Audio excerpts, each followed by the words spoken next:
सोलापूर महानगरपालिकेच्या वतीने कार्यालयांमध्ये महिलांच्या कामाच्या ठिकाणी होणाऱ्या लैंगिक छळापासून संरक्षण अधिनियम 2013 बद्दल जनजागृती करण्यासाठी तसेच ते प्रकार रोखण्यासाठी महापालिकेच्या महिला अधिकारी आणि कर्मचाऱ्यांना एक दिवसीय कार्यशाळेत प्रशिक्षण देण्यात आले। महिलांचे लैंगिक छळापासून संरक्षण जनजागृती करण्यास तसेच अधिकारी आणि कर्मचाऱ्यांना कायद्याविषयी माहिती देण्यासाठी कार्यशाळा घेण्यात आली। काउन्सिल हॉल येथे झालेल्या कार्यशाळेचे उद्घाटन ॲडव्होकेट श्रेया कालेकर, ॲडव्होकेट रेणुका जोशी यांच्या हस्ते करण्यात आले। यावेळी मुख्य लेखा परीक्षक रुपाली कोळी, सहाय्यक आयुक्त अनिता मगर, विशाखा समितीचे अध्यक्ष नगर अभियंता सारिका अकुलवार, आरोग्य अधिकारी राखी माने, सचिव ओम प्रकाश वाघमारे, सदस्य संध्या भाकरे, तेजस्विता कासार यांची उपस्थिती होती। लैंगिक छळ कायद्याबाबत जनजागृती करणे गरजेचे आहे। महिला कर्मचाऱ्यांचे हक्क आणि त्यांच्यावर अन्याय झाला असल्यास योग्य तो न्याय मिळवून देऊन अनुकूल वातावरण निर्माण करून देण्यासाठी प्रशिक्षणाची आवश्यकता आहे। कामाच्या ठिकाणी महिलांचा होणारा लैंगिक छळ कायद्याबाबत माहिती दिली। विविध विभागांतर्गत गठीत समितीचे अध्यक्ष आणि सदस्य यांना कामाच्या ठिकाणी महिलांचा लैंगिक छळाविषयी तक्रार प्राप्त झाल्यास त्या तक्रारीचे निराकरण योग्य पद्धतीने कशा प्रकारे केले जावे याबाबत माहिती दिली। कामाच्या ठिकाणी महिलांचा लैंगिक छळ होऊ नये याकरता कशा प्रकारे प्रतिबंध करता येईल त्याचे प्रशिक्षण दिले। या प्रशिक्षणास विविध विभागातील महिला अधिकारी कर्मचारी उपस्थित होते।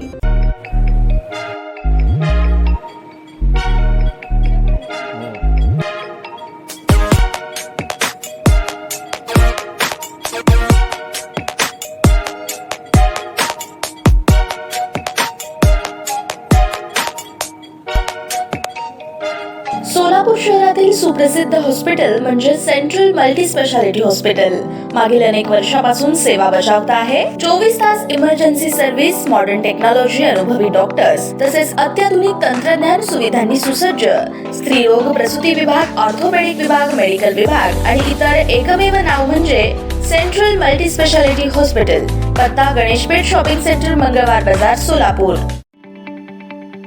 ताज्या बातम्या पाहण्यासाठी प्राईम महाराष्ट्र न्यूज चॅनलला सबस्क्राईब करा।